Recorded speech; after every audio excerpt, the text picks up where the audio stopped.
Doctor Prasad please. नमस्कार दोस्तों, आज फिर हम आपका होस्ट हेलो इग्नू को लेकर के आपके साथ आपके समक्ष हाजिर है। और हेलो इग्नू का मेन मकसद यह है कि किस तरीके से इग्नू आपकी हर समस्या, हर ज़रूरतें, हर तरह की जो जानकारी है उसमें आपकी साथ हमेशा कदम दर कदम मिला करके आगे बढ़ता रहे। इसी सीरीज में आज हमने आमंत्रित किया है हम अपने सहयोगी, वरीय सहयोगी डॉक्टर वीपी रूपम जी को, जो स्टूडेंट रजिस्ट्रेशन डिवीजन से हैं। सर, आपका इसके कार्यक्रम में स्वागत है। धन्यवाद डॉक्टर प्रसाद। Thank you. और जब स्टूडेंट रजिस्ट्रेशन डिवीजन की बात होती है डॉक्टर साहब, तो हम इसके पहले कि हम एडमिशन के बारे में बात करें जी, हम आपसे ये जानना चाहेंगे कि इग्नू की स्थापना क्यों की गई।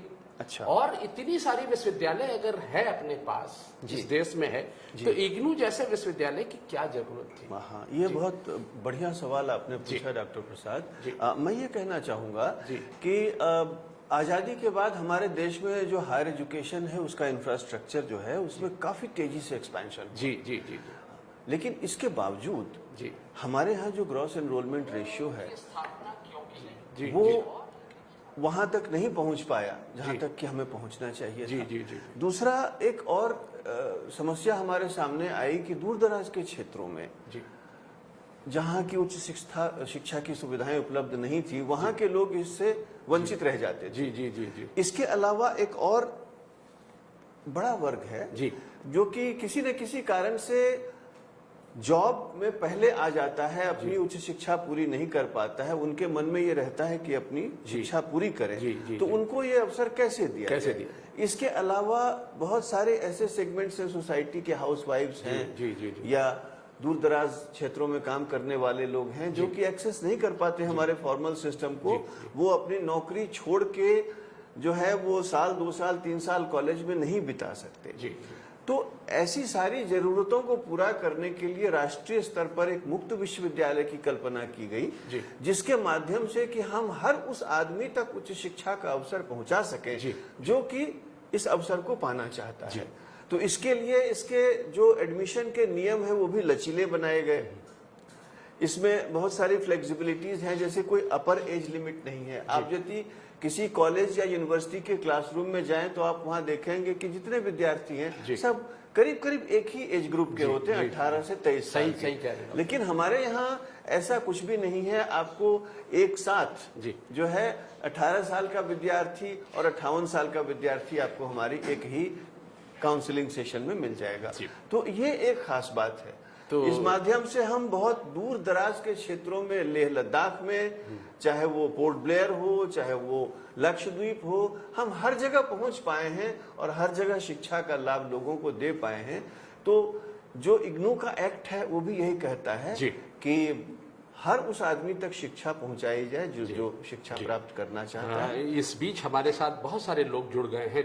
दीपांकर जुड़े हैं जी, तरुण कुमार तिवारी जुड़े हैं जी, श्रवण कुमार पांडे, वेंकटरसलू, नीलम जुड़े हैं। बहुत सारे लोग हैं। हम आप सबका स्वागत करते हैं इस कार्यक्रम में। और इसके पहले कि हम इनके प्रश्नों को लें, जयंती गुप्ता हमसे जुड़ गए हैं। हम ऐसे लोगों को के प्रश्नों को हम आपसे साझा करेंगे। लेकिन इससे पहले डॉक्टर साहब हम ये जानना चाहेंगे कि इग्नू जैसे शीर्षस्थ संस्थाओं में जिसकी इतनी आउटरीच है, मुझे किसी ने बताया कि 33 लाख से ज्यादा विद्यार्थी यहाँ पढ़ते हैं। तो इसकी एडमिशन की प्रक्रिया कब शुरू होती है? और ये एडमिशन की प्रक्रिया में क्या हर कोई आसानी से एडमिशन ले सकता है? इस पे थोड़ा प्रकाश डालें तो आसानी। जी हाँ, सबसे पहले तो मैं अपने सारे व्यूअर्स को ये बताना चाहूँगा कि जुलाई 2020 सेशन के लिए हमारा एडमिशन शुरू हो चुका है। जी, ये 6 जून से हमारा एडमिशन शुरू हुआ और बड़ी संख्या में हर रोज विद्यार्थी एडमिशन ले रहे हैं। अब मैं इस प्रोसेस के बारे में बता दूं, ये एडमिशन पूरी तरह से ऑनलाइन है। इस बीच सर आपसे आपको एक रोकूंगा, हमारे पास कुंवर विजय प्रताप सिंह भी जुड़े हैं और वो इस कार्यक्रम की बड़ी सराहना कर रहे हैं। तो ये इन सारी चीजों के आपके इनपुट को देख करके हम उत्साहित होते हैं। ये हमें आपसे खुशी साझा होती है करेंगे। यदि जी, हमारे जी, विद्यार्थी हमसे जुड़ते हैं, तो हमारे लिए खुशी की जी, बात है। जी, तो मैं बता रहा था कि एडमिशन की प्रक्रिया पूरी तरह से ऑनलाइन है। जी, आपको कहीं जाने की जरूरत नहीं है। आप अपने सारे डॉक्यूमेंट स्कैन करके रखें, अपना फोटो, अपना सिग्नेचर स्कैन करके रखें। हमारा जो वेबसाइट है उस पे आप जाएं, उसमें रजिस्टर ऑनलाइन है, और अभी तो एक अलग से हमने लिंक भी दे रखा है जी। अलर्ट सेक्शन में जी। एडमिशन के लिए। उसमें 2 तरह के एडमिशन हैं जिसके बारे में मैं समझता हूं कि हमें चर्चा करनी चाहिए, वो हम करेंगे। जी, जी। एक ऑनलाइन मोड में है और एक ओपन डिस्टेंस लर्निंग मोड में है। हम सर इस पे चर्चा करेंगे। जी, तो उस लिंक को क्लिक करने के बाद आपको हमारे एडमिशन पोर्टल पर आप जाएंगे, वहां सारी जानकारी दी हुई है, सारे गाइडलाइंस दिए हुए हैं, और वो आप वहां पे पहले आपको रजिस्टर करना होगा, अपना वैलिड ईमेल आईडी और मोबाइल नंबर देना होगा। रजिस्टर करने के बाद आप अपना प्रोग्राम चुन सकते हैं, सर्टिफिकेट हो, डिप्लोमा हो, डिग्री हो, पोस्ट ग्रेजुएट हो। किस प्रोग्राम को ज्वाइन करने के लिए क्या एलिजिबिलिटी रिक्वायरमेंट है, क्या फीस है, क्या ड्यूरेशन है, कहाँ इसके स्टडी सेंटर्स हैं, ये सारी जानकारी प्रोग्राम इंफॉर्मेशन पेज पर उसी पोर्टल पर उपलब्ध है। तो विद्यार्थी चाहे तो पहले ये सारी जानकारी पढ़ सकते हैं और उसके बाद अपना फॉर्म भर सकते हैं। इस बीच हमारे कुछ और हमारे साथ जुड़े मिस सूर्या भारती जो नेपाल से जुड़ी हैं, अच्छा। वो आपको नमस्ते कह रही हैं और आपको बधाई दे रही है इस कार्यक्रम के लिए। और साथ में सुभाषिष पंडा जुड़े हैं, वो BLS कोर्स के बारे में जानना चाहेंगे। हम आपके प्रश्नों का जवाब देंगे। डॉक्टर साहब, इसके पहले कि हम आगे बढ़े, 3 तरह की चीजें हम देखते हैं और सुनते रहते हैं विद्यार्थियों से कि रजिस्ट्रेशन एक बात हुई, री रजिस्ट्रेशन एक दूसरी बात हुई, तीसरी बात री एडमिशन हुई। ये तीनों में क्या फर्क है और ये 3 नाम क्यों है? जी, मैं बताता हूँ। एक तो जो हमारा फ्रेश एडमिशन है, जो पहली बार हमारे यहाँ विद्यार्थी एडमिशन लेते हैं, उसको हम एडमिशन कहते हैं।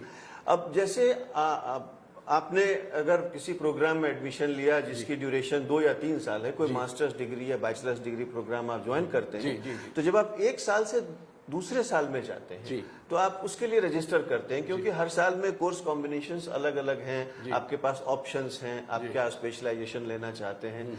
तो जब आप फर्स्ट ईयर से सेकेंड ईयर में या सेकेंड ईयर से थर्ड ईयर में जाते हैं, तो इसको हम री रजिस्ट्रेशन कहते हैं। जी, मतलब ये कंटिन्यूएशन ऑफ स्टडी। हाँ, बिल्कुल बिल्कुल, 1 साल से दूसरे साल तक का जो आगे बढ़ने की प्रक्रिया है। और यहाँ मैं ये चीज बताना चाहूंगा कि जो एक फ्लेक्सिबल अरेंजमेंट है हमारे यहाँ, उसके तहत किसी विद्यार्थी को अपने फर्स्ट ईयर के कोर्सेज को कंप्लीट करने की जरूरत नहीं है सेकेंड ईयर ज्वाइन करने के लिए। वो सेकेंड ईयर में रजिस्टर कर सकते हैं और सेकेंड ईयर के बाद थर्ड ईयर में रजिस्टर कर सकते हैं। और जो मैक्सिमम ड्यूरेशन है उस प्रोग्राम का, उसके अंदर वो जब उनको सुविधा हो असाइनमेंट जमा कर सकते हैं और अपनी परीक्षा दे सकते हैं। तो री रजिस्ट्रेशन का प्रोसेस भी ऑन है। उसकी लास्ट डेट, हम इसकी लास्ट डेट के बारे में आपसे जस्ट पूछने जा रहे थे कि उसके पहले री एडमिशन क्या है सर? हाँ, री एडमिशन एक एनेबलिंग मैकेनिज्म है हमारे यहाँ। जैसे कि मैं एग्जांपल देता हूँ पोस्ट ग्रेजुएट प्रोग्राम का। हमारे यहाँ अब तक जो मैक्सिमम ड्यूरेशन पोस्ट ग्रेजुएट या डिग्री प्रोग्राम ले लीजिए, बैचलर डिग्री प्रोग्राम, 3 साल मिनिमम ड्यूरेशन है और 6 साल मैक्सिमम ड्यूरेशन है। लेकिन इसका क्या अर्थ हुआ 3 साल मिनिमम ड्यूरेशन? मतलब ये हुआ कि कम से कम 3 साल आपको पढ़ना होगा हमारे साथ। अच्छा, है ना? और आप चाहें तो 3 साल से ज्यादा का समय ले सकते हैं, अधिक से अधिक 6 साल ले सकते हैं सारे क्रेडिट्स कंप्लीट करने में। इसका मतलब हुआ कि अगर हम 3 साल के कार्यक्रम में एडमिशन लेते हैं और हम 2 साल किसी कारण से अति उत्साह में मैं इस कार्यक्रम को 2 साल में खत्म करना चाहता हूं, तो नहीं, ऐसा नहीं कर सकते, क्योंकि ये यूजीसी के भी नियम बने हुए हैं इसमें कि डिग्री प्रोग्राम 3 साल से कम का नहीं हो सकता और आप इसको अधिक से अधिक 6 साल में कंप्लीट कर सकते हैं। लेकिन जैसा मैंने पहले बताया कि हमारे यहाँ जो स्टूडेंट पॉपुलेशन है बहुत ही डाइवर्स है, उनकी अपनी लाइफ एंगेजमेंट्स हैं, सोशल एंगेजमेंट्स हैं, रिस्पॉन्सिबिलिटीज हैं। तो कई बार जो मैक्सिमम ड्यूरेशन है उसमें भी वो पूरा नहीं कर पाते।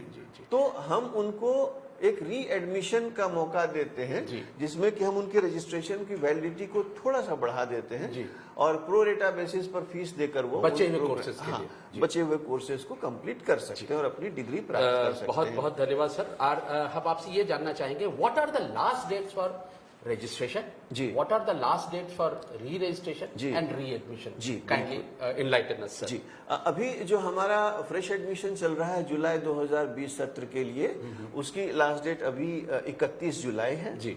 जो री रजिस्ट्रेशन चल रहा है वो काफी पहले खुल गया था, जी, जी, जी. उसकी लास्ट डेट 30 जून है जी. और री एडमिशन जो हमारे पुराने विद्यार्थी हैं जो री एडमिशन के लिए अप्लाई करना चाहते हैं, उनका फॉर्म हमारे स्टूडेंट रजिस्ट्रेशन डिवीजन में 25 तारीख तक पहुंच जाना चाहिए।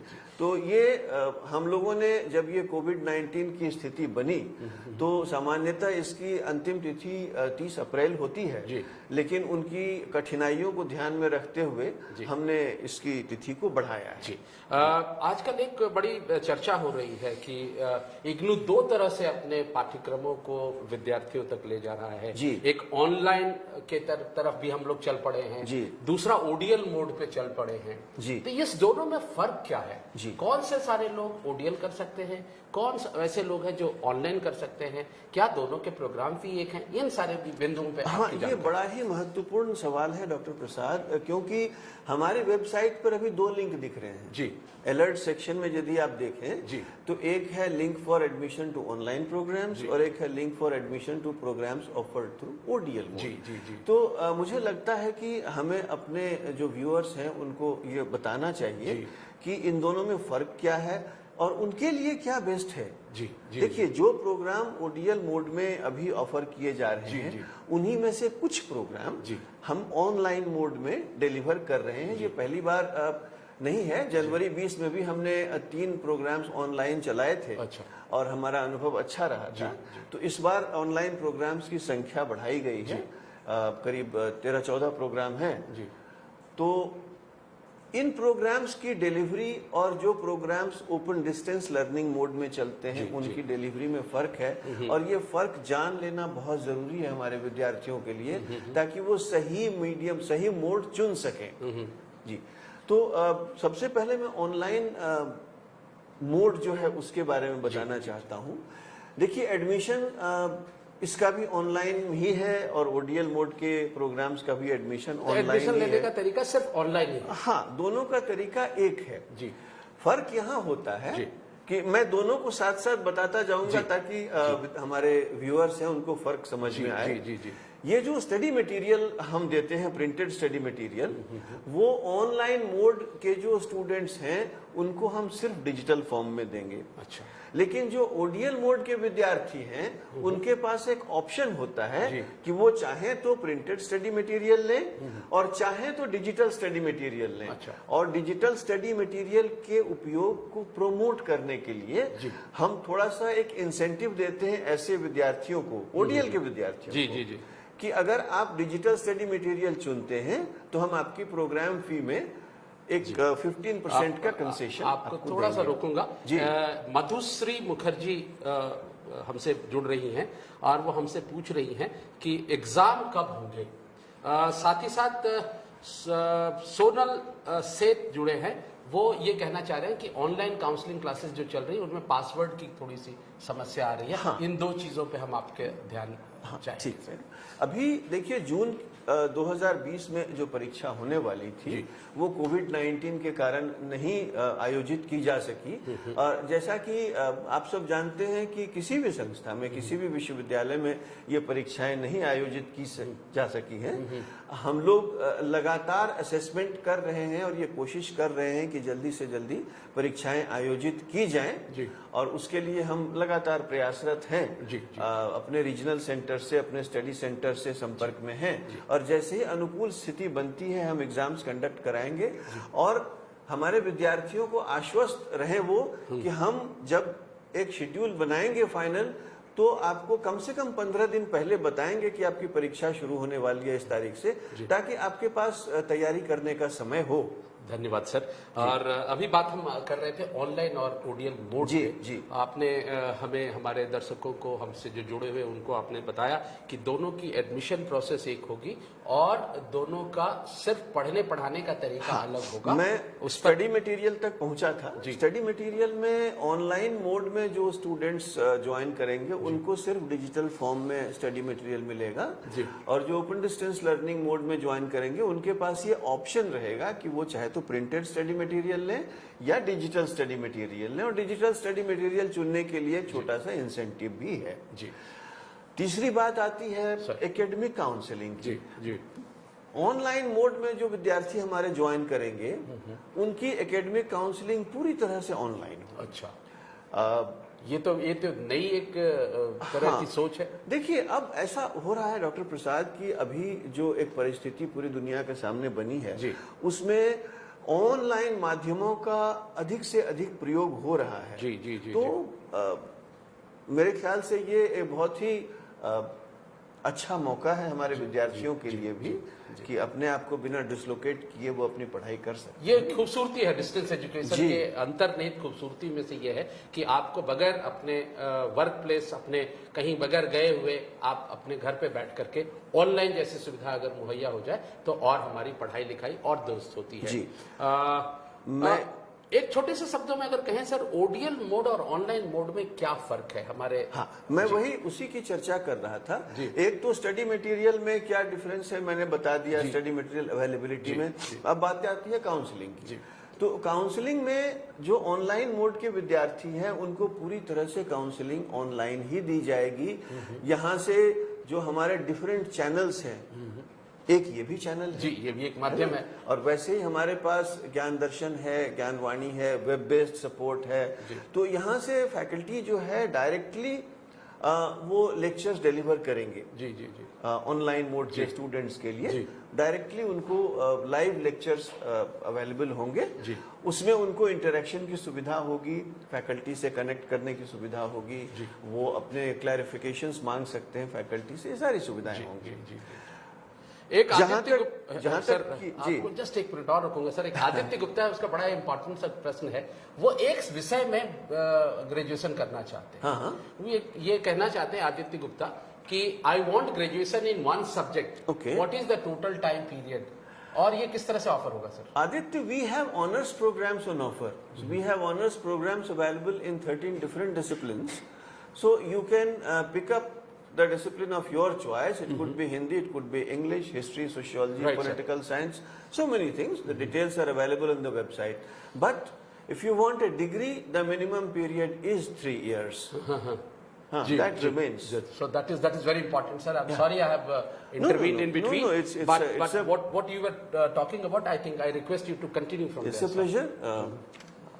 Yeah. So that is the. Now comes the issue of assignment submission. Right. Now, when I said that the counseling will be available only online to the online mode students, right, to the students admitted under open distance learning mode, they are attached to a study center, they are attached to a regional center, and the study center usually organizes the counseling sessions in face-to-face mode. But there also, the university makes every possible effort to reach out to them through digital media. We, for example, right now, for all our ODL students, we are organizing online counseling sessions, right? Okay. And they will have this facility available to them.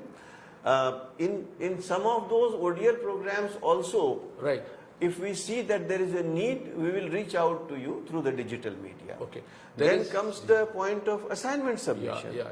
Assignment submission. We will talk about this little later, sir. Okay. We have a viewer, Subhash Panda and Jatin Joseph. Okay. He wants to know when his provisional certificate and mark sheet will be dispatched for all courses. That means we are not going to talk to him about this particular course, that how we are sending the grade card and provisional certificate, when it is being sent, sir. So, the university normally declares all its results in about 45 days. Right. So, once the results are declared, they are posted on the website. The process of dispatching the grade cards and provisional certificates starts.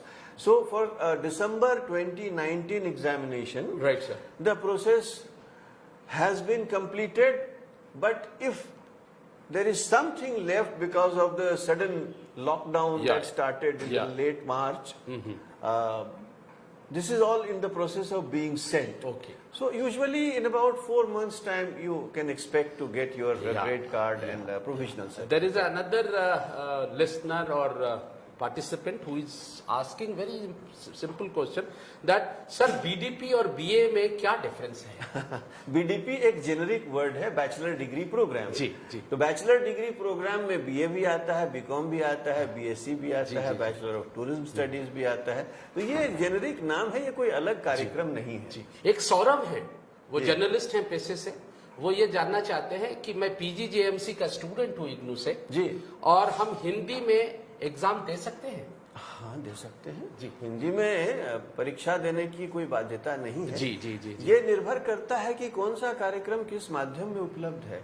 यदि वो कार्यक्रम हिंदी और अंग्रेजी में उपलब्ध है तो आप हिंदी अंग्रेजी में परीक्षा दे सकते हैं। जी जी जी। एक सत्यनारायण पंडित हमसे जुड़े हैं और उनकी एक शिकायत है हमसे, और वो शिकायत ये कर रहे हैं कि रीजनल सेंटर अपने फोन नहीं उठाता। सत्यनारायण जी, मैं इस चीज के बारे में आपको बताऊं, आजकल कोरोना काल में we are working from home and ऐसे में रीजनल सेंटर पे कोई होता नहीं है, बट हम ये ख्याल रखते हैं कि आप हमें इन दिनों हमें मेल से संपर्क करें, आपके हम सारे प्रश्नों का हम उत्तर दे पाएंगे। आपको हुई असुविधा के लिए हमें खेद है, but we are working from homes. Sir आप डिस्कस कर रहे थे असाइनमेंट सबमिशन के बारे में। असाइनमेंट सबमिशन ऑनलाइन मोड के जो विद्यार्थी हैं, यदि आप ऑनलाइन मोड में ज्वाइन करते हैं तो आपका सारा असाइनमेंट सबमिशन जो है वो नेसेसरीली ऑनलाइन ही होगा। अब ये इसमें कई फॉर्मेट्स हो सकते हैं, इसमें वीकली क्विज हो सकता है या इसमें और भी कोई असाइनमेंट हो सकता है जो कि आपको टाइप करना पड़े ऑनलाइन। और लेकिन जो ओडीएल के विद्यार्थी हैं उनको अपने असाइनमेंट्स जो है लिख के अपने स्टडी सेंटर पे जमा करने होंगे या हमारे सिस्टम पर अपलोड करने होंगे। ये निर्भर करता है उस समय की परिस्थिति पर। तो थोड़ा सा फर्क है ऑनलाइन और ओडीएल में। महत्वपूर्ण ये है कि ऑनलाइन मोड में पढ़ने के लिए ये आवश्यक है कि आपके पास इंटरनेट एक्सेस हो, आपके पास वो डिवाइसेस हो जिससे कि आप अपना कंटेंट एक्सेस कर सकते हैं, जिसके थ्रू कि आप इंटरैक्ट कर सकते हैं, लाइव लेक्चर्स में पार्टिसिपेट कर सकते हैं। ये इस सुविधा का होना अनिवार्य है। अगर आपके पास नहीं है तो मैं समझता हूं कि ओडीएल मोड आपके लिए ज्यादा उपयुक्त होगा। एक सीके प्रवीण हमसे जुड़े हैं जी, उनका एक बड़ा ही छोटा सा प्रश्न है कि बीकॉम कर रहे हैं, बीकॉम जी कर रहे हैं जी। उनका प्रश्न है कि क्या हम बीकॉम करने के बाद हम पीजी कोर्स ज्वाइन कर सकते हैं और क्या यह डिग्री रिकॉग्नाइज्ड है? डिग्री रिकॉग्निशन के बारे में मैं सिर्फ ये कहना चाहूँगा कि इग्नू जो है भारत सरकार द्वारा बनाया हुआ विश्वविद्यालय है और इसके सारे रिकॉग्निशन की इंफॉर्मेशन हमारे वेबसाइट पर पड़ी है। सारे डिग्रीज डिप्लोमास जो हैं हमारे यूजीसी द्वारा रिकॉग्नाइज्ड है, जो और भी रेगुलेटरी बॉडीज हैं। बीएड हमारा एनसीटी से रिकॉग्नाइज्ड है, बीएससी नर्सिंग हमारा इंडियन नर्सिंग काउंसिल से रिकॉग्नाइज्ड है। तो रिकॉग्निशन की समस्या नहीं है। हाँ, आप बीकॉम करने के बाद निश्चित रूप से हमारे यहाँ पोस्ट ग्रेजुएट डिग्री कर सकते हैं। एक अंजेल सिंह जुड़ी हैं, वो हमसे ये पूछना चाह रही हैं कि sir can we pursue 2 degree programmes together? No, you can not right now, no. But one she can do from conventional board and one. देखिए, हम प्रतीक्षा कर रहे हैं, इस बारे में चर्चाएं हो रही हैं जी, क्योंकि अब जब हम चाहते हैं कि हमारे स्टूडेंट्स का एम्पावरमेंट हो, वो अधिक से अधिक अपनी डिग्रीज अर्न कर सकें, तो चर्चा चल रही है। हम प्रतीक्षा कर रहे हैं, यदि ऐसा कोई निर्णय सरकार का या यूजीसी का होता है जी, तो फिर हम पर भी लागू होगा। कुमार गौरव जुड़े हैं, सर वो कहना चाह रहे हैं कि क्या डिग्री कोर्स के साथ डिप्लोमा कोर्स हो सकता है? कृपया बताएं। सामान्यतः हम ये सलाह देते हैं, देखिए डिग्री कोर्स का जो लोड होता है और जो डिप्लोमा का लोड होता है वो दोनों मिला के कठिन होता है हैंडल करना। अभी तक जो हमारे यहाँ प्रावधान है वो ये है कि आप एक डिग्री या डिप्लोमा के साथ एक सर्टिफिकेट प्रोग्राम जरूर ज्वाइन कर सकते हैं। हाँ, हम 1 साल या उससे ज्यादा ड्यूरेशन के 2 प्रोग्राम्स को एक साथ ज्वाइन करने की सलाह दी गई। सुनीता सनी जुड़ी हैं हमसे, वो उनका प्रश्न है, she is saying good morning sir, मैं बीएजी हिंदी की स्टूडेंट हूँ, मैं 2nd ईयर में कंपलसरी सब्जेक्ट चेंज करना चाहती हूँ, कैसे करूं? प्लीज बताइए। देखिए, बीएजी बैचलर जो सीबीसीएस बेस्ड हमारे डिग्री प्रोग्राम्स हैं उसके अंदर एक बार जब हम ये तय कर लेते हैं कि हमने क्या डिसिप्लिन चुनना है, या हिस्ट्री और पॉलिटिकल साइंस पढ़ना चाहते हैं या हिंदी और अंग्रेजी पढ़ना चाहते हैं, तो वो आप पहले ही साल में तय कर लेते हैं। जी जी जी। तो अभी अगर वो सेकेंड ईयर में चेंज करना चाहते हैं तो बहुत सारे सब्जेक्ट्स उनको चेंज करने होंगे। अच्छा। और पूरी प्रक्रिया फिर से दोहरानी होगी जी। तो मैं समझता हूं कि इसके लिए वो इस कार्यक्रम के माध्यम से बहुत जानकारी देना संभव नहीं होगा, क्योंकि मुझे लगता है समय भी पूरा हो रहा है। जी जी जी। हमसे आप अलग से ईमेल से संपर्क करें, हम आपको पूरी जानकारी देंगे और गाइड भी करेंगे कि आपको क्या करना चाहिए। सर, आपने समय की बाध्यता की ओर इशारा किया। चलते चलते क्या हम ये बता सकते हैं, समय अपने पास कम है, कि last date for submission of examination form क्या है, last date for submission of assignment क्या है, और लास्ट डेट प्रोजेक्ट जमा करने का क्या है? अभी इन सारी एक्टिविटीज की लास्ट डेट 30 जून तक बढ़ा दी गई है, क्योंकि लगातार हमारे पास अलग अलग चैनल से ये फीडबैक आता है कि विद्यार्थियों को परेशानी हो रही है। अच्छा, प्रोजेक्ट्स को जमा करने के लिए एक विशेष व्यवस्था की गई है। वो अपना प्रोजेक्ट ऑनलाइन जमा कर सकते हैं, उनको कहीं भेजने की आवश्यकता नहीं है।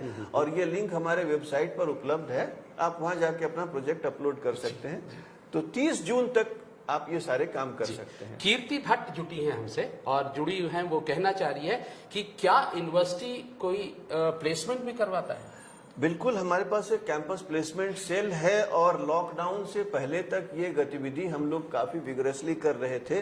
फरवरी महीने में भी 1-2 प्लेसमेंट ड्राइव्स हुई थी और जैसे ही स्थिति सामान्य होती है हम फिर से इसको रिज्यूम करेंगे और सारे अपने विद्यार्थियों को रीच आउट करेंगे। जो भी जॉब अपॉर्चुनिटीज हमारे पास आती हैं उनसे शेयर करेंगे, उनको इन्वाइट करेंगे। एक और प्रश्न है सर, मधुश्री भट्टाचार्य कहना चाहती हैं, is it possible to shift to online mode from ODL mode? Is it? It's very difficult to contact the regional center. That is the region C. That we understand. At the moment, it's difficult, but yes, if you send an email, it would be possible for us to respond to you. At the moment, see, this is the first time we are starting online programs at a rather large scale.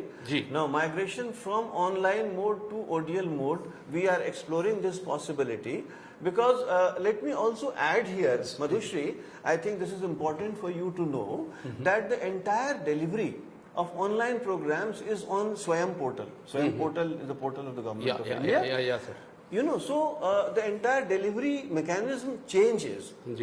So we are exploring the possibility of giving this option, but at the moment we don't have this. There is one very interesting question which has been asked by Pooja Tulsian Sharma. She says, please sir, मैं क्या अपना exam का कुछ paper Hindi में और कुछ English में दे सकती हूँ? एक ही विषय की परीक्षा में यदि आप दोनों भाषाएं चुनेंगे तो ये इवैल्यूएटर के लिए चैलेंज हो सकता है, मुझे लगता है। है ना? क्योंकि सारे इवैल्यूएटर्स हम उसी तरह से भेजते भी हैं इवैल्यूएटर्स को। यदि आप मान लीजिए ये प्रोग्राम हिंदी और अंग्रेजी दोनों में उपलब्ध है, एक कोर्स की परीक्षा आपने हिंदी माध्यम में लिख ली, दूसरे की आप अंग्रेजी में लिखे, वहां तक ठीक है। लेकिन एक ही आंसर बुक में यदि दोनों भाषाओं का इस्तेमाल करेंगे तो कठिनाई हो सकती है। दिव्या गौतम हमसे जुड़ी है। दिव्या गौतम पूछना चाह रही है कि सर एग्जाम फीस सबमिट नहीं हो पा रहा है। देखिए, एग्जाम पोर्टल हमारा खुला हुआ है। यदि किसी कोर्स में आपको कोई चुनने में कठिनाई हो रही है तो आप जो है हमें मेल भेज सकते हैं, जो स्टूडेंट रजिस्ट्रेशन डिवीजन का ईमेल है registrarSRD@ignou.ac.in। यदि कहीं कोई दिक्कत होगी तो उसको हम रिजॉल्व कर देंगे। आयुषी साजवान जुड़ी है, वो हमसे पूछना चाह रही है कि क्या विश्वविद्यालय में कोई प्लेसमेंट MBA के स्टूडेंट का हुआ है या नहीं हुआ? अभी यहाँ बैठकर ये बताना कठिन होगा, क्योंकि प्लेसमेंट एक लंबा इतिहास रहा है हमारे यहाँ प्लेसमेंट का, और मुझे यकीन है कि बहुत सारे MBA स्टूडेंट्स हमारे प्लेस हुए होंगे। Yes, I put it on record that हमारे यहाँ से जिन लोगों ने भी MBA किया है उनके लिए प्लेसमेंट का ऑर्गेनाइजेशन हम लोगों ने किया है, और एक अच्छी तादाद है वैसे विद्यार्थियों की जिन्होंने MBA करने के बाद उनको जॉब अपॉर्चुनिटी यूनिवर्सिटी के माध्यम से मिल पाई है। सो सर, अब वक्त हमें इशारा कर रहा है कि आज के कार्यक्रम का वक्त अब नहीं बचा है, लेकिन चलते चलते वैसे विद्यार्थियों के जिन्होंने बहुत सारे प्रश्न पूछे हैं और हर कोई ने ये जानने की कोशिश की है कि when we are going to start our exam, that is there and that is I would like to hear from you, sir. And before I hear from you, I would like to suggest our students, our participants, that please don't be prey to the kind of things which you are getting from other. This is the only official channel through which we are interacting with you. Other channels are not the authorized channel for any kind, and we are not responsible for those kind of information which you are getting from other channel. Sir, Right. over to you, sir, regarding the exam. Exam, I think we have answered this question. Once again, sir, there are we are many- trying our best to organize the examinations as early as possible, but the situation has to be conducive. Okay. You know, So- we are in touch with our Yeah. regional centers and study centers, Yeah. and as soon So- as possible we'll conduct them. So thank you very much, sir, for sparing your time, and I extend my heartfelt thanks to all those who were with us in this FB Live program, and with the promise that we are going to meet you again next week with the similar such concern of the students, our efforts, how we are going to resolve that, and many more. Till such time, please allow us to say goodbye and take care of yourself. Maintain social distancing. Namaskar. Bye-bye.